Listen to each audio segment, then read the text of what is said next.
قول لي كي راك تهبط القهوه ولا في الجامع ولا في المقبره ولا في السوق ولا وين رحت، واش قالوا المواطنين؟ واش راهم يقولوا على عبد المجيد تبون؟ واش راهم يقولوا على الوزراء؟ ولذلك شفتوني في كل مره عزكم الله حاشاك من هذه الكلمه، كل مره نتقرع على وزير من الوزراء، كل مره نتقرع على وزير من الوزراء، وشفتوا ينحوه، وشفتوا الله يجي اكثر من 7 8 تكلمنا عليهم وما ظلمناهمش، والله ما ظلمناهم.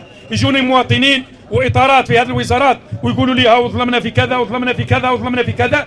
انا نستخبر ونزيد نتاكد ونبعث الملف لرئيس الجمهوريه، وكي نشوف نتحقق من الامر نطرحه حتى مستوى الاعلام. وشفتوا كيف تكلمنا على وزراء كانوا في البريد، وزراء كانوا في الصناعه الصيدليه، كانوا في وزاره المياه، زوج وزراء كانوا في الفلاحه، وهكذا من الوزراء. ومن هذا اللي فاني دركا فاني عندي بعض الانتقادات وقلتها في التلفزيونات، ولكن هو عنده واحد 8 شهور قال لي مانيش باغي نغير، الا اذا كان واحد عماها خلاص. قال لي حتى انت تلحق الانتخابات الرئاسيه، هذا الشعب عطاني راح نغير. اذا درك قال لي لا ما تجيش تقول لي حتى نفوت الانتخابات الرئاسيه.